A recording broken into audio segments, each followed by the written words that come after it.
Welcome, nature detectives. I'm Conrad Baker. I'm an outdoor educator with the New York State Office of Parks, Recreation, and Historic Preservation at Letchworth State Park, and today I have a nature mystery for you. It's a beautiful snowy day, and I found some wildflowers that are just getting started blooming for the year. I think we can use our nature tools to figure out what kind of plant this is and how it helps us every single day. We'll use two nature tools to do that, our eyes and our fingers. I'm talking about these flowers right here. As the snow is blowing in, it's starting to pile up on the branches, but if we dust off a little bit, we can see these beautiful little flowers in here. You see how bright yellow they are? To me, that really stands out against the grays and blues around this time of year. These kinds of flowers are bright, smiley face, happy yellow, and they tend to pop out in the landscape. They're easy to see from a distance. If we look more closely at those flowers, you see how I'm pinching the petals, the long colored parts. You notice how they're not really squishy like, say, a rose petal, like a really soft kind of flower. These ones, they feel kind of stringy.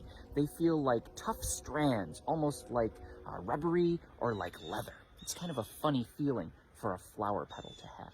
And we notice that there are a bunch of little skinny flower petals all bunched together, like a ball of string.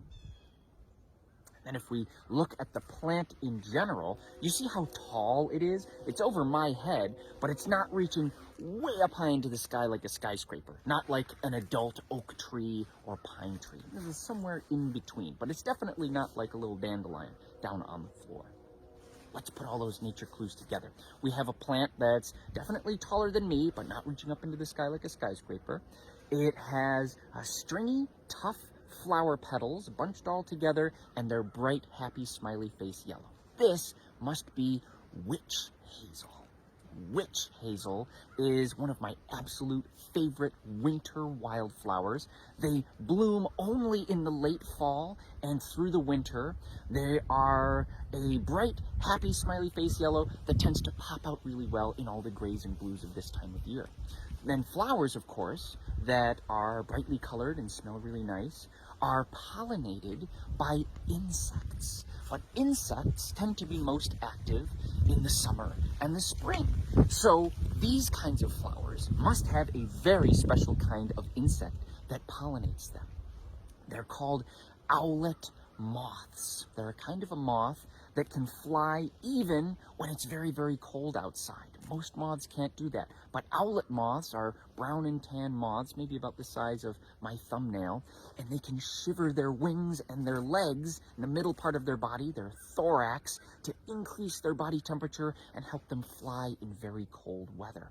That helps to pollinate witch hazel and make more witch hazel plants. Later in the year, these little flowers will become seed pods that next fall or next late summer will be ready to burst open. When something brushes up against those seed pods, when they're formed after the flower, they'll burst open and throw a bunch of seeds all over the place. That helps more witch hazel growing, which helps us. Witch hazel in the past has been a very important home remedy for, say, blisters on the skin or very dry skin, but it's also really important nowadays as a erosion control plant. Some people might call it stream bank remediation. Big science words that means it's a plant that helps to hold the banks of a stream together so that when it rains a lot, the stream bank won't wash away. All the soil won't get flooded and moved away by the washing water, the runoff from the rain.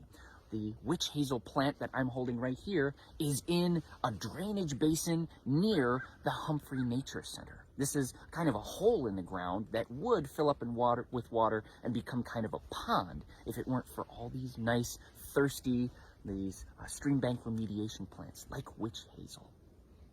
If you really want to put your nature detective skills to the test, go look for some witch hazel in your neighborhood. You look in low spots and wet areas, look for a shrub that's reaching up over your head, but isn't a huge, tall, giant skyscraper tree. It might not be too difficult to find because witch hazel, after all, is a very popular plant to put in low spots to drink up all those floodwaters. Well, thank you so much for joining me for today's nature mystery. If you have any questions about witch hazel or other types of shrubs that grow in New York State, please put a comment in the comment section below the video. Share this video with your friends to put their nature detective skills to the test. And as always, like Letchworth State Park's Facebook page to stay tuned for more nature mysteries.